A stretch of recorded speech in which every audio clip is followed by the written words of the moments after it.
Subcommittee will come to order, and I'd like to recognize myself for an opening statement.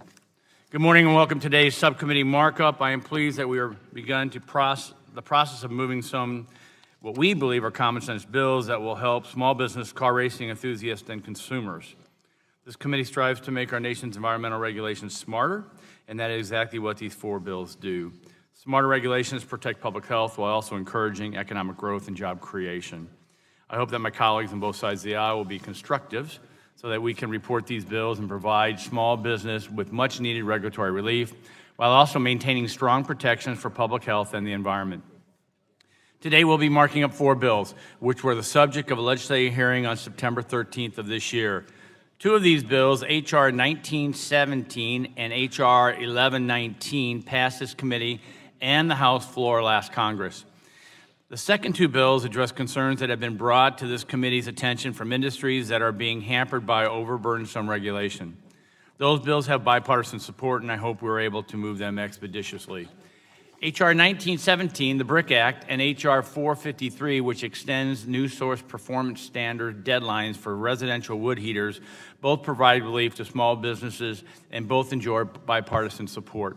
These bills help businesses who are being held back by significant compliance costs imposed by environmental regulations, resulting in the loss of jobs and damaged economy. H.R. 1119, the Sense Act, addresses facilities that take coal refuge and turn it into electricity and harmless ash. The ash can then be used to remediate the sites formerly contaminated by coal refuse piles. The bill before us simply allows for an alternative compliance method under the Mercury Air Toxic or MATS rule. Our amendment in the nature of a substitute of this bill addresses the concerns raised about this bill last Congress. As I mentioned at the hearing in September, H.R. 350, the RPM Act, seeks to clarify longstanding policy on vehicles modified exclusively for competition on racetracks. Never in the 47 history of the Clean Air Act has the agency enforced the anti-tampering provisions against vehicles that are taken off public roads and driven exclusively on raceways. But in 2015, the agency inserted language into an unrelated proposed rule suggesting a change in policy. While the EPA later retracted that language, it did so in a manner that left unclear the legal status of the owners of these cars and motorcycles, as well as businesses that serve them. The RPM Act would make that cloud disappear and make it clear that the agency's hands-off policy is indeed the law. All these bills provide the necessary leeway and flexibility to smaller entities so that they can meet the requirements of the Clean Air Act without experiencing needless regulatory burdens. For this reason, it is imperative that we report these bills today so that we can help the many small businesses throughout the country that are being threatened by unreasonable regulations. And with that, I'll end my statement and yield back my time and recognize my friend and the ranking member of the subcommittee, Mr. Hongro from New York, for 5 minutes. Thank you, Mr. Chair. We will consider four bills at today's markup that seek to amend and, in my opinion, undermine the Clean Air Act, including H.R. 1917, the BRIC Act, H.R. 1119, the Sense Act, H.R. 453, the Relief from New Source Performance Standards Act of 2017, and then finally H.R. 350, the Recognizing the Protection of Motorsports Act of 2017. I have concerns with each of these bills, but I will try to keep these opening remarks brief. Broadly speaking, each bill seeks to give a carve-out under the Clean Air Act. While I know some members are sympathetic to the arguments from businesses, especially small businesses, we need to think about what is in the best interest of all Americans. We know that delaying Clean Air Act rules negatively impacts on public health. So, ultimately, postponing or undermining rules that seek to reduce hazardous air pollutants is not good for Americans. We also know that pollution can be a tremendous drag on our economy and productivity, causing respiratory illnesses, costly hospitalizations, missed school and work days, and even premature deaths. In October, the Lancet Commission on Pollution and Health issued a report that found pollution has been linked to 9 million deaths worldwide in the year 2015. Air pollution was the chief culprit, accounting for 2/3 of deaths from pollution, some 6.5 million people. While the majority of these deaths were in developing countries, the United States was not immune. We should keep in mind how far we have come in this country to protect our health and clean up our air, while not losing sight that there is still more work to do. Unfortunately, that view has not been shared by the current EPA, which is now appointing members to the Scientific Advisory Board that believe the air is too clean. I don't share that view, and neither do the doctors and scientists that have testified before this subcommittee in recent years on the Clean Air Act, including on the bills before us today. Our country can do better than the status quo, and in recent years, the EPA has worked hard to develop protections that will continue the decades-long trend of improving our nation's air quality, during which time our economy has continued to grow. The Clean Air Act has been about making progress over time. The longer we delay new standards, the longer our constituents are forced to live with unhealthy levels of air pollution. So I want to reiterate my initial concerns with the bills before us today. And with that, Mr. Chair, I yield back. Gentleman yields back his time. Chair now recognizes the chairman of the full committee, Mr. Walden, for 5 minutes. Good morning, Mr. Chairman. Thanks for holding this markup today. As you know, we're considering 4 pieces of legislation that I think make common sense adjustments to preserve small businesses and jobs while still maintaining important environmental protections. Now, these bills address the impact of regulations and policies aimed at brick makers, coal refuse to energy plants, the amateur racing industry, and of particular importance to many in rural Oregon, wood stoves. You know, in many parts of the state I'm from, we're surrounded by forests, and there's lots of wood around, and wood heat is a pretty important part of the way people can afford to keep their homes and their ranch shops warm in the winter. But Oregonians in some of these areas know all too well how expensive, burdensome regulations could be, and in areas like Lakeview and Klamath Falls have found themselves facing no good option between risking air quality restrictions that could prohibit economic growth or forcing residents to purchase expensive new wood stoves that meet new regulations. These communities ended up spending $1.5 million to help those consumers afford the new stoves. Now, some argue Congress has no role modifying EPA rules, and we should simply wait it out while legal challenges work their way through the courts or while EPA completes its reconsideration process of these policies. With respect to the issues and legislation being addressed today, I simply disagree. After all, it was Congress that delegated to EPA its authority under the Clean Air Act, and Congress has the right and the duty to step in when we see this authority being misused in ways that threaten small businesses and jobs. Furthermore, time is short, and there's no guarantee that either the courts or the agency will act soon enough to prevent plant closures and pink slips. Some have claimed these bills represent a rollback of environmental and public health protections, but we need to maintain a sense of perspective. For one thing, none of the 4 sectors at issue are a significant source of emissions. For example, coal refuse to energy plants represent about 0.5% of the nation's coal-fired capacity. And vehicles modified to be used exclusively for competition are even a smaller fraction of the 250 million vehicles owned by Americans. Additionally, many of these businesses face other measures that restrict emissions. The brick industry has already reduced emissions by nearly 95%, according to a study by the U.S. Chamber of Commerce. Perhaps most importantly, none of these bills repeals any regulation. They simply make targeted adjustments in order to reduce the risk of plant shutdowns and layoffs. I conclude by noting that EPA recently updated its air quality trends to include the 2016 data, and the news is very good. Air pollution continues to decline, and that includes nearly all the emissions at issue today. The data show that there is no environmental justification for inflicting this economic harm on small businesses in the communities where they're located, and thus there's every reason to pass these bills to ensure that such harm is avoided. That, Mr. Chairman, I yield back the balance of my time. Gentleman yields back his time. Chair now recognizes the ranking member of the full committee, Mr. Pallone, for 5 minutes. Thank you, Mr. Chairman. Today's markup is another disappointing effort by the committee to advance bills to undermine public health protections and erode our progress on clean air. 2 of these bills were considered by the committee in the last Congress, H.R. 1119, the Sense Act, and H.R. 1917, the BRIC Act, and I opposed these bills in the last Congress, and I oppose them now. The Sense Act would allow power plants that burn coal refuse to emit higher levels of sulfur dioxide and hydrogen chloride, 2 dangerous air pollutants. It does this by revising both the mercury and air toxic standards rule and the cross-state air pollution rule, and this bill is a sweetheart deal for a small group of power plants that will result in more air pollution. As a congressman from a downwind state, I'm particularly concerned about this bill. Pollution generated west of New Jersey moves into our airshed, jeopardizing public health. It also increases the regulatory burden on New Jersey businesses that will be asked to do more to compensate for the extra pollution generated by these plants. The majority is expected to propose an amendment in the nature of a substitute that strikes all the changes of the cross-state air pollution rule from the bill. And this is a positive development, but the harmful changes to the mercury and air toxic rule remain in place, and so I continue to oppose the bill. H.R. 1917, the BRIC Act, is another matter. While there are special circumstances related to the rule for brick and clay ceramic manufacturing, this bill is not the way to address the problem. It sets a dangerous precedent that would encourage endless legal challenges designed to stall compliance with important safeguards. And this issue currently is before the courts, and that is where the issue should be resolved. A few weeks ago, we held a hearing about the many dangers associated with forest fires. The western states in particular have experienced another record year of fires with tragic consequences, including widespread and persistent air pollution.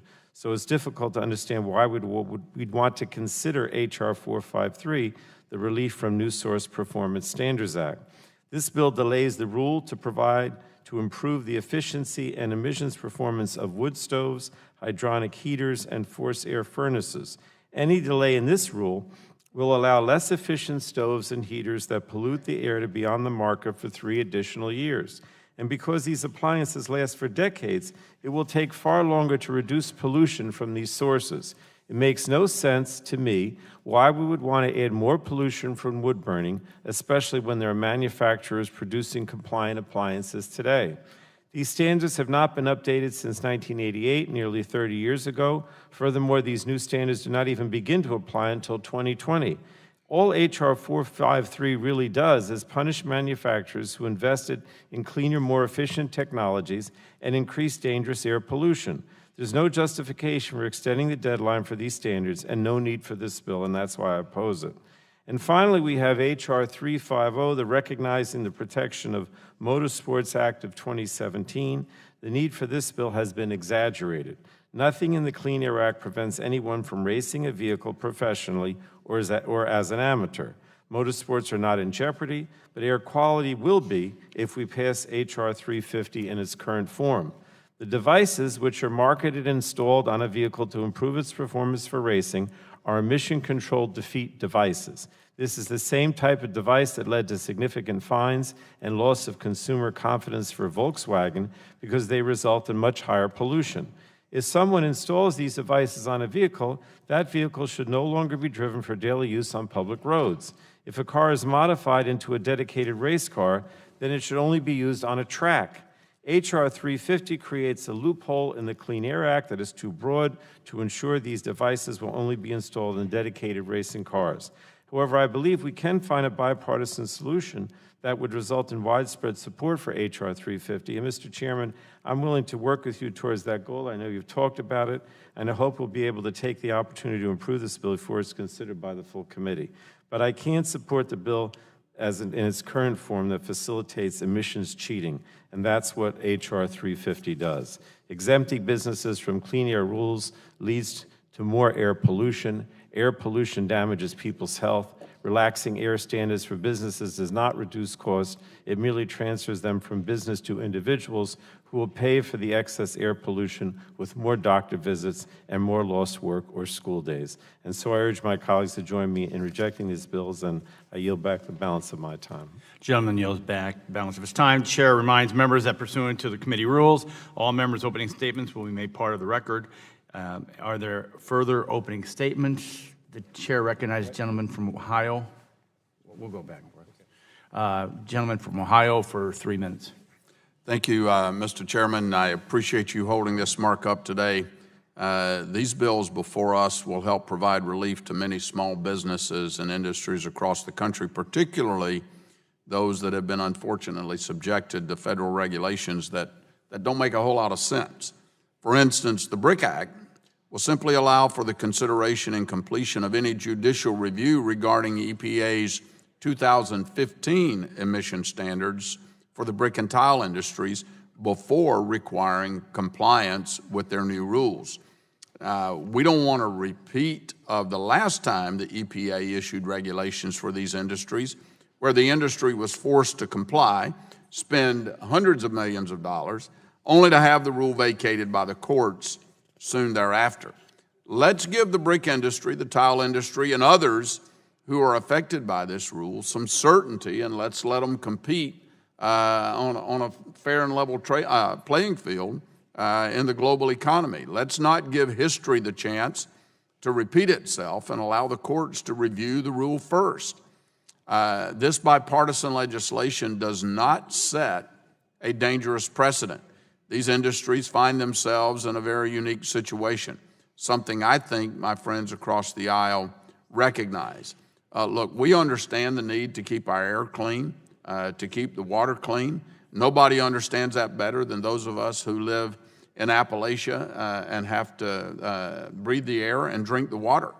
But this is just common sense. And with that in mind, I hope we can work together, Mr. Chairman, on a unique solution, and I urge everyone to support this bill today. Thank you, and I yield back. Gentleman yields back his time. Chair now recognizes I believe the gentleman from California, Mr. Ruiz, was requesting time. Yes, thank you, Mr. Chairman. Recognized for 3 minutes. Thank you. I have concerns that some of the bills we are marking up today would harm the public's health. Although it is important that we consider updates to the Clean Air, we must not undermine its core mission of protecting the air we breathe. As you know, as an emergency physician, I care deeply about the health of our communities and the public health hazards that increased air pollutants threaten. I treated patients suffering from asthma attacks, respiratory infections, and even children with stunted lung development exacerbated by increased pollution in the air that we breathe. But respiratory illnesses caused by air pollution are preventable through proper safeguards like those in the Clean Air Act. We should not be debating the delay of these logical protections so industries like coal can forego the cost of compliance and profit at the expense of the public's health. Rural and underserved populations across our nation already struggle with health hazards that stem from environmental injustices such as increased asthma rates for the poor, air quality, or lead poisoning from contaminated water sources. Vulnerable communities should not be forced to bear the burden of the increased pollution that will result from delaying compliance with Clean Air Act regulations. That's exactly why I recently introduced H.R. 4114, the Environmental Justice Act, which will require the consideration of cumulative environmental impacts on a community when applying for clean air permits. We should not weaken the existing safeguards. Instead, we should be doing more to strengthen the life-saving regulations to keep our clean and safe air clean and safe for everyone to breathe. Why are we rewarding the few companies that fail to invest in cleaner appliances or emission reduction at the expense of the public's health? We need to support the common sense solutions because everyone, no matter where they live, their socioeconomic status, or their background, deserves a safe and healthy environment to live, work, and play.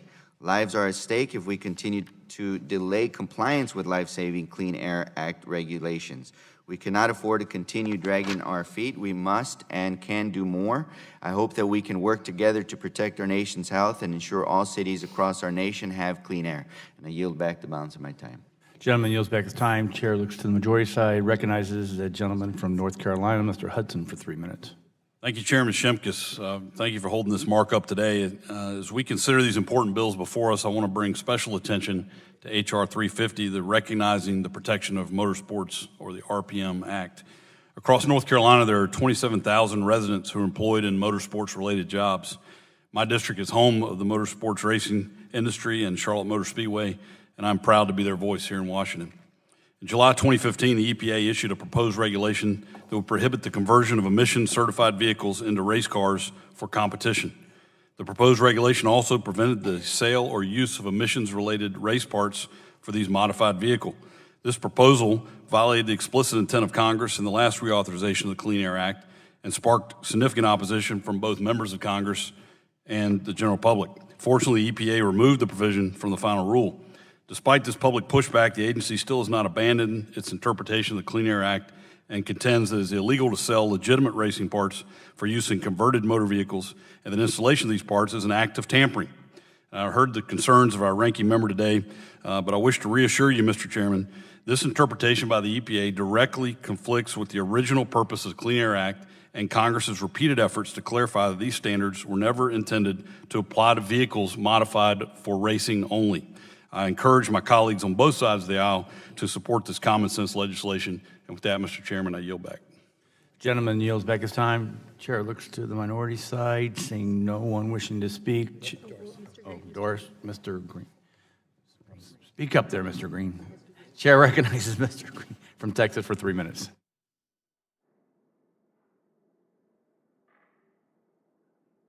Thank you, Mr. Chairman. We're marking up 4 different bills today that in some way involve the Clean Air Act. Unfortunately, I do not believe that the language of these bills is adequate to be supported on a bipartisan basis. H.R. 1917, the Blocking Regulatory Interference from Closing Kills BRIC Act, delays the implementation of the final brick and structural clay products rule, as well as the final clay ceramics manufacturing rule. Many on this committee argued that legislation is needed until all legal challenges are resolved in the courts. However, legal challenges to the EPA rules is nothing new and we haven't seen before, and I don't think it meets the merit for legislative action to delay the rule.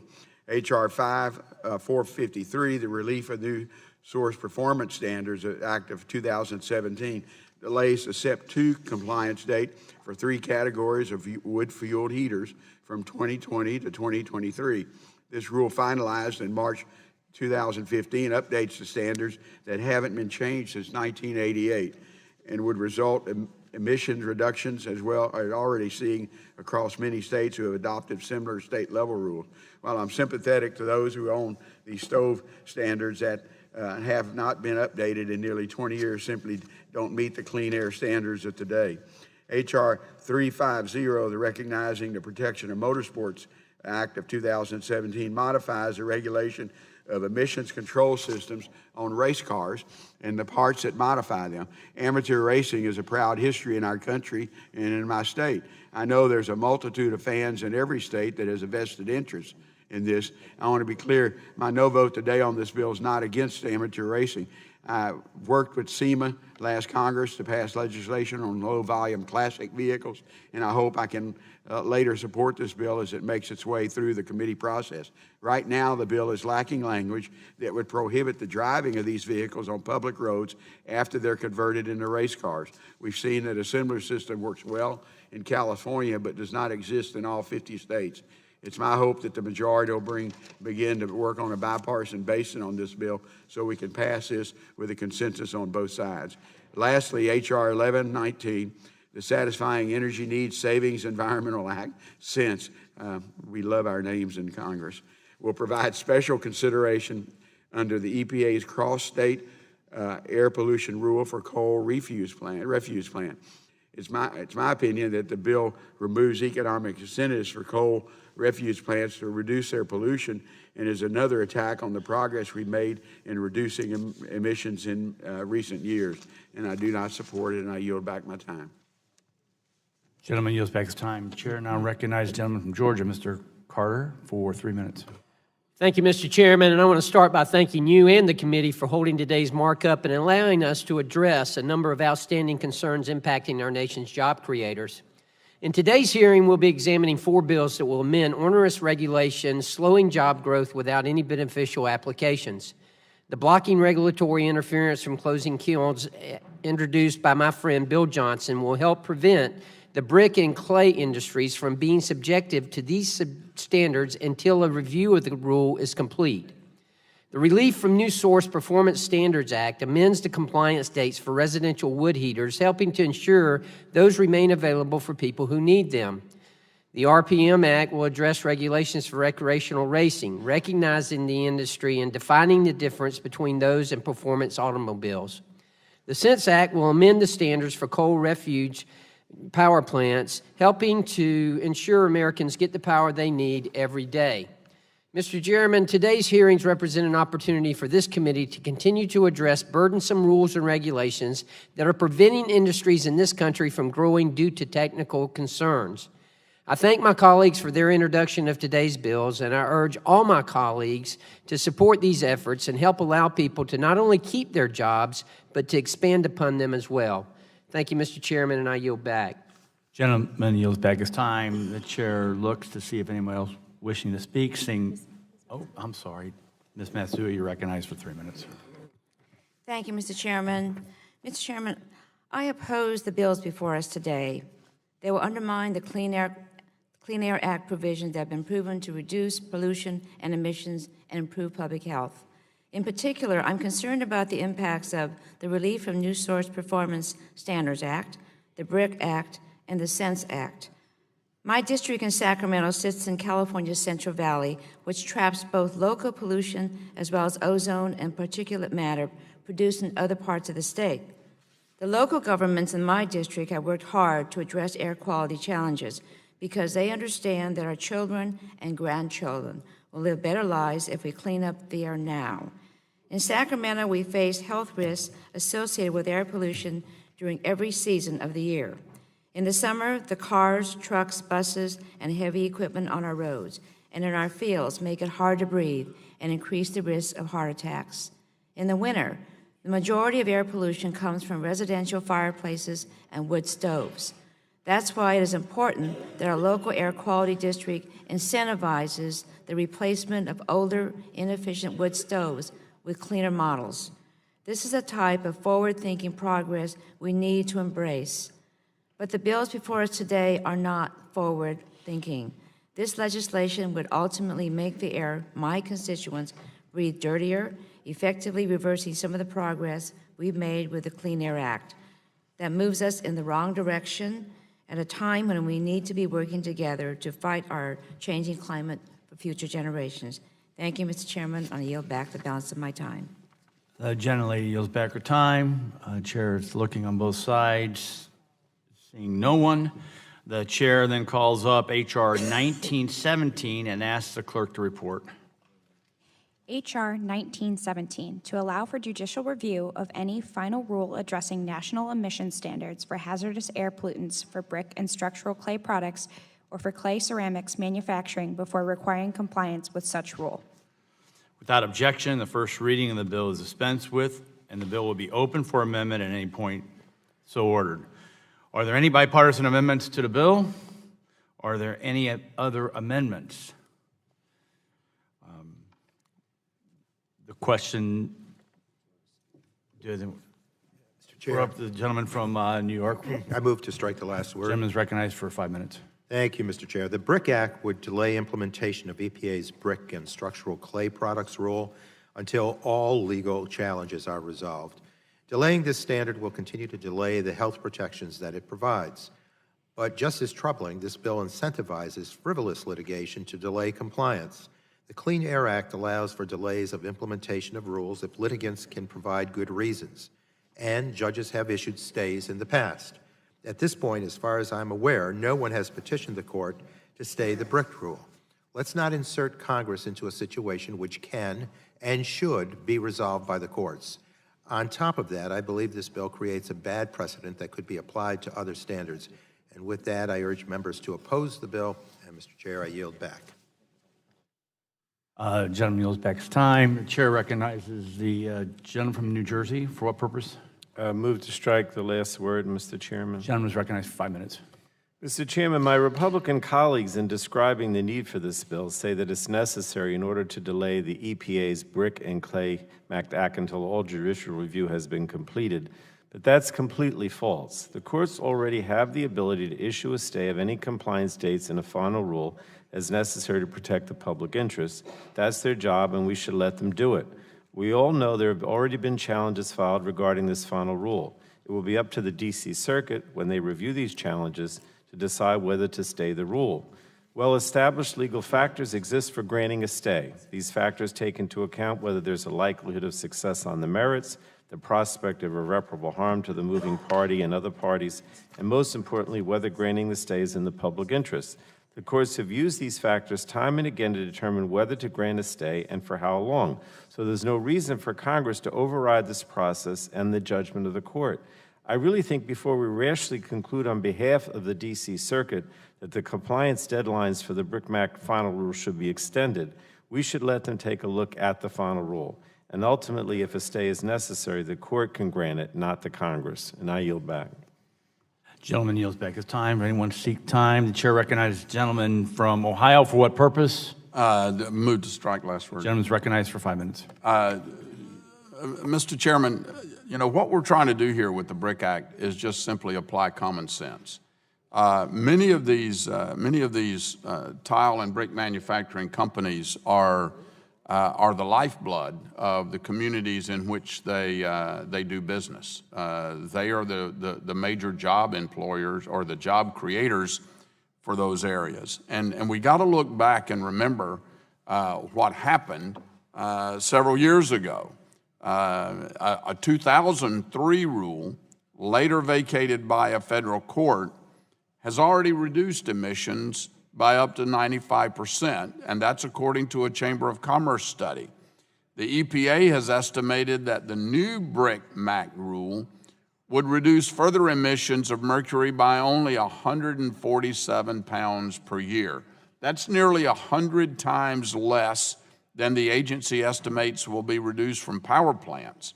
And fine particulate matter emissions are about 500 times less than those emitted from fast food restaurants, according to the U.S. Chamber.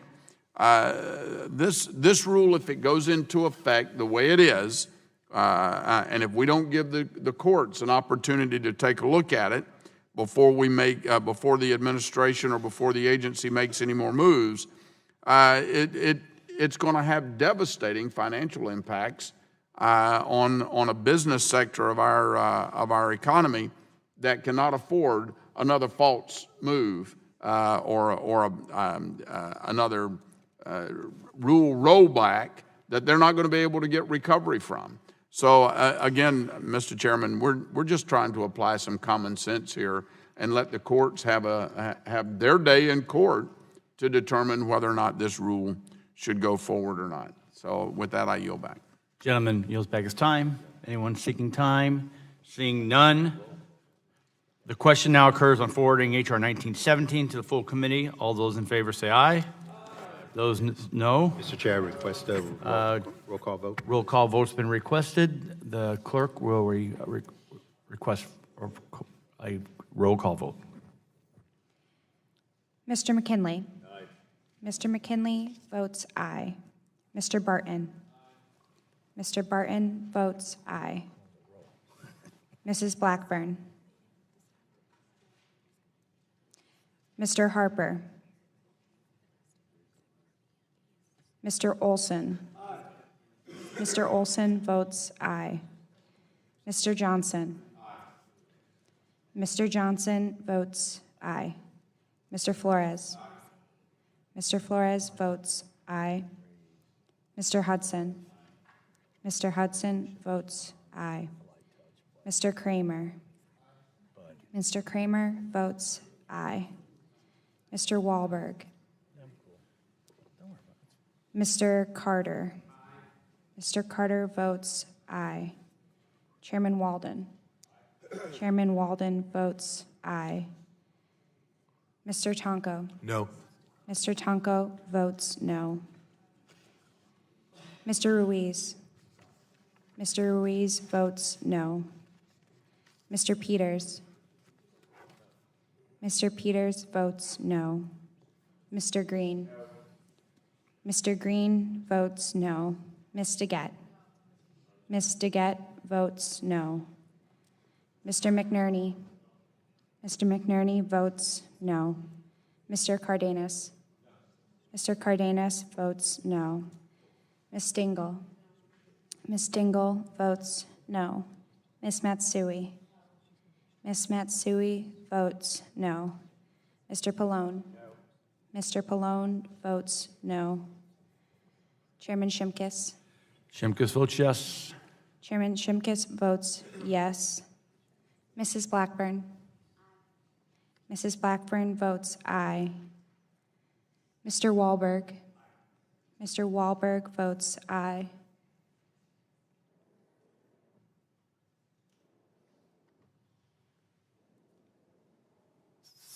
Is everyone recorded? The clerk will report.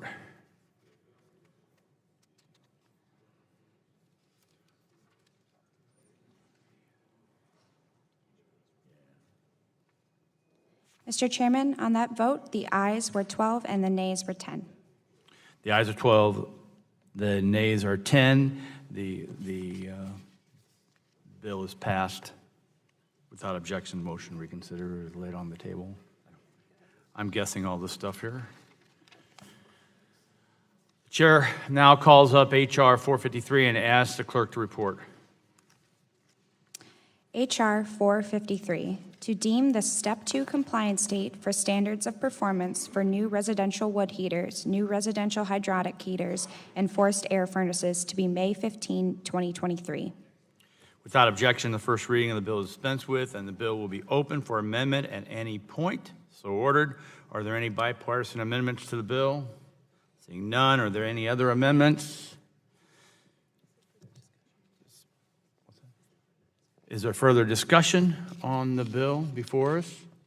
Seeing none, the question now occurs on forwarding H.R. 53 as 453 to the full committee. All those in favor say aye.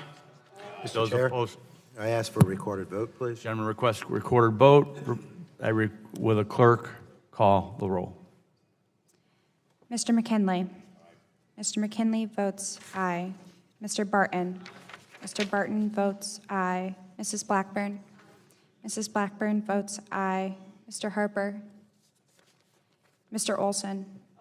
Mr. Olson votes aye. Mr. Johnson. Mr. Johnson votes aye. Mr. Flores. Mr. Flores votes aye. Mr. Hudson. Mr. Hudson votes aye. Mr. Kramer. Mr. Kramer votes aye. Mr. Wahlberg. Mr. Wahlberg votes aye. Mr. Carter. Mr. Carter votes aye. Chairman Walden.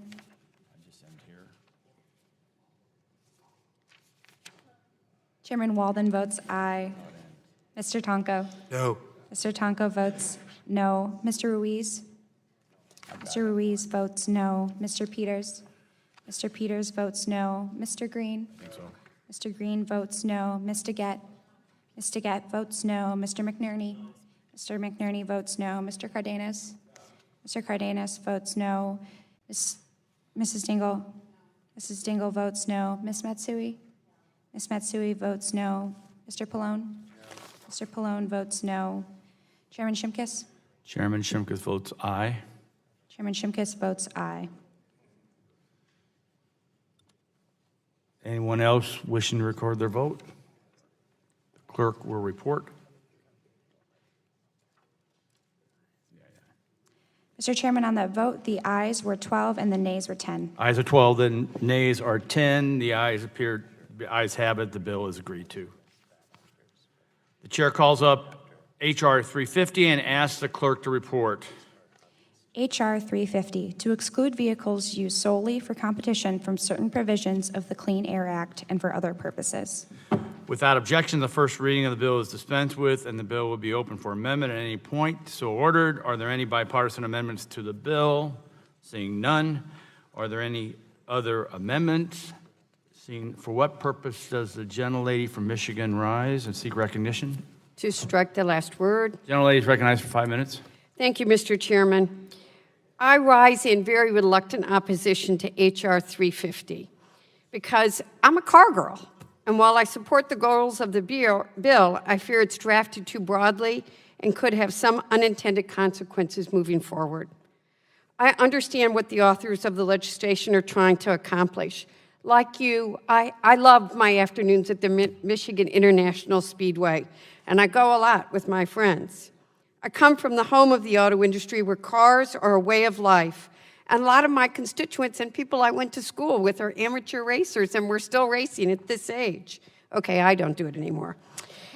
But I'm afraid the bill goes too far and could have unintended consequences on EPA's ability to crack down on the bad actors.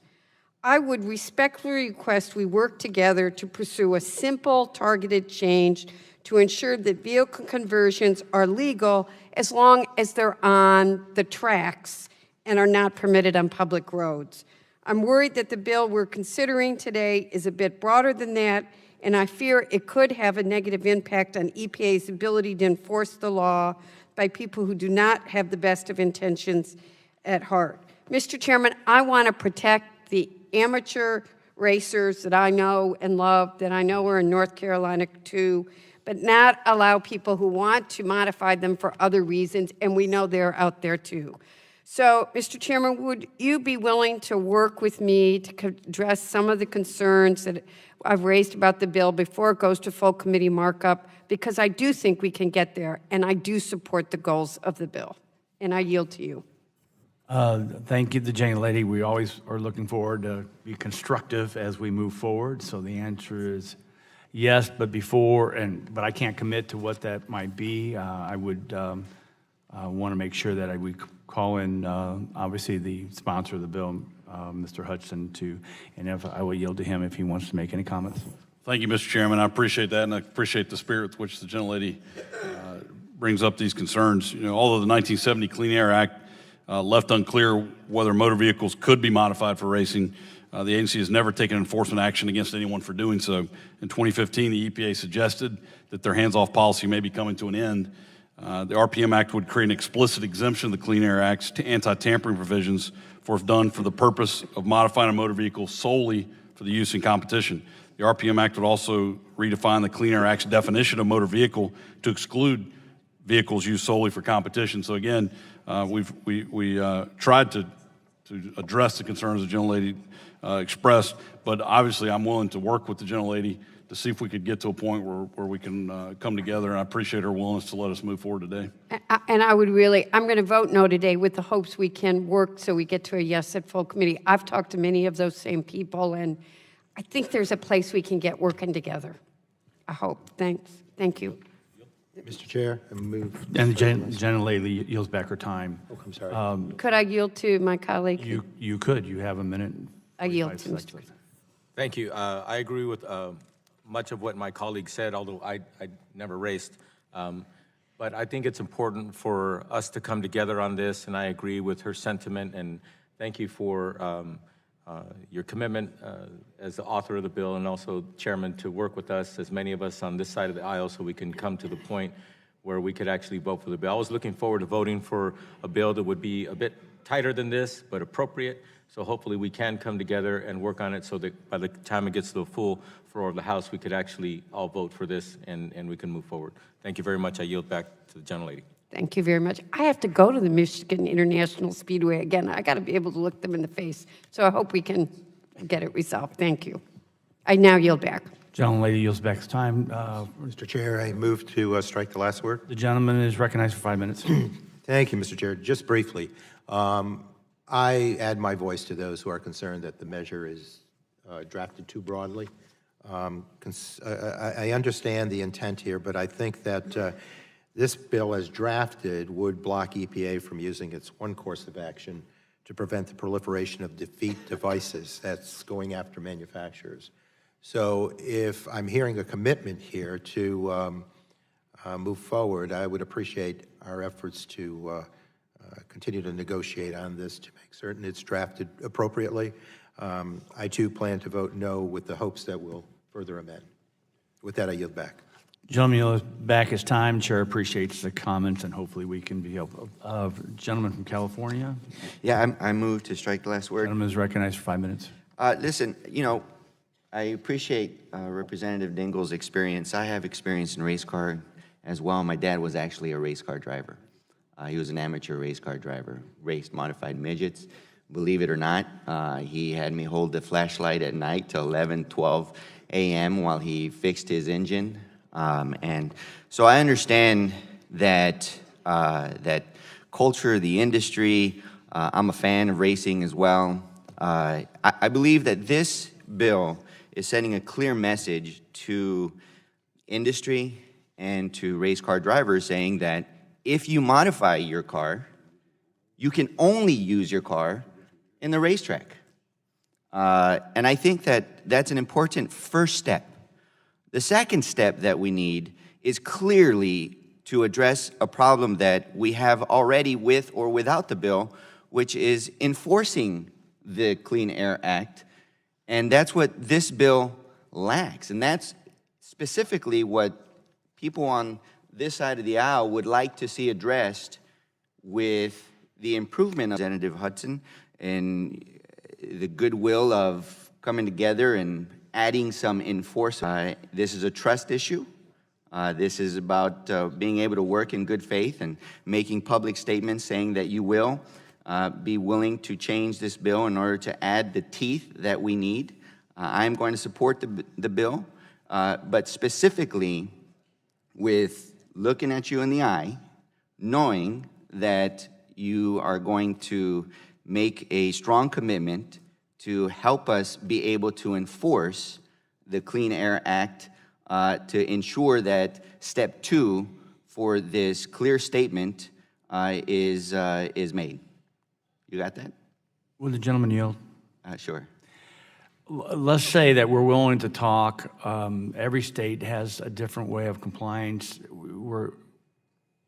We know that we can move the bill. We'd rather move it with you, but we want to make sure not to make such strong commitments that causes us not to be on board. Well, I'll tell you what, because I'd like you to help your cause right now, Mr. Chairman. I would like you and Representative Hudson to commit truly to sit down with us and help us address the enforcement aspect that is lacking in this bill so that we have the two-pronged protection approach. The first is specifically send a clear message to industry and amateur drivers that if they change and they use their cars to race, that it's off limits on the road. That's something that we can agree with. But 2 is that we close a potential loophole which will add enforcement protections so that we can truly keep those cars off the road. Will we have those discussions? Will the gentleman yield? Absolutely. We are happy to have discussions in a bipartisan manner to see if we can get to a common ground where we all move forward. I don't want to commit our side into any strength of statement today, but I think we can talk. I think everyone has a position that we want our race car drivers to be able to race. We want them to be able to modify. We understand that it's illegal to use it on streets. But we're not really the party that really wants to ramp up an EP regulatory regime that grows, right? Well, I'm going to claim back my time if that's okay with you, sir. So I can tell you that in the way you handle these negotiations in good faith and whether or not there's going to be some enforcement, you're going to gain some votes, you're going to lose some votes when it really matters, and that's going to be on the House floor. And then if you don't get some bipartisan support, then it could very well fail in the Senate, and this will never see the light of day.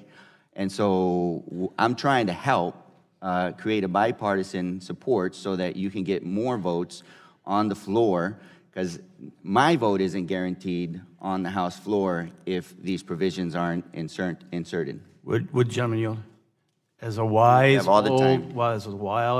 old member of this committee once told me, if we want a bill to become a law, we have to work together. And we've been able to do that successfully, but I can't commit that we're always successful. I can commit that we'll try. Well, you got to give us a little more confidence. Thank you. Thank you. I yield back my time. Okay, gentleman yields back his time. Anyone else seeking time? The chair recognizes the gentleman from Colorado. Thank you. I yield my time to Ms. Dingell. I just wanted to clarify in that conversation. I think we're more worried about people who are modifying their vehicles not to race, but then to go out on the road. And I know that you are committed to getting that fixed. And having talked to multiple stakeholders in this over the last few days, I'm hopeful that there is something that we can agree with, and we are able to make sure people can race cars, but aren't going to have people modifying their vehicles for other reasons out on the road. We don't see more Volkswagens. Others are raising the kinds of questions that we have unfortunately seen of OEMs modifying vehicles and getting potentially so. I'm hopeful there's quick, easy ground for us to all come to agreement on. Gentlelady yield? I will. I agree. I yield back. Gentlelady yields back her time. The question now, seeing no one else wishing to speak, the question now occurs on forwarding H.R. 350 to the full committee. All those in favor say aye. Those opposed, no. Gentleman from New York requests a roll call vote. The clerk will will call the roll. Mr. McKinley. Mr. McKinley votes aye. Mr. Barton. Mrs. Blackburn. Mrs. Blackburn votes aye. Mr. Harper. Mr. Harper votes aye. Mr. Olson.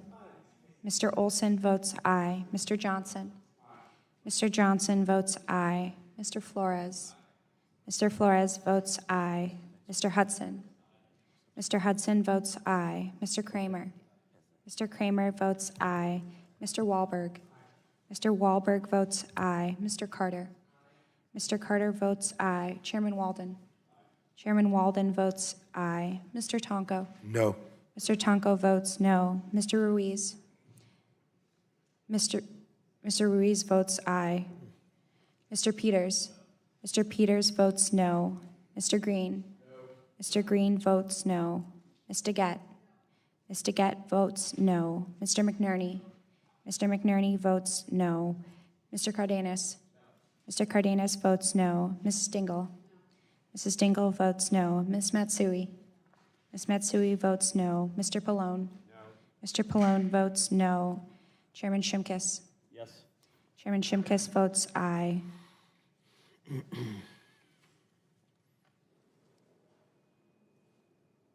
Anyone else wishing to be recorded? If not, the clerk will report.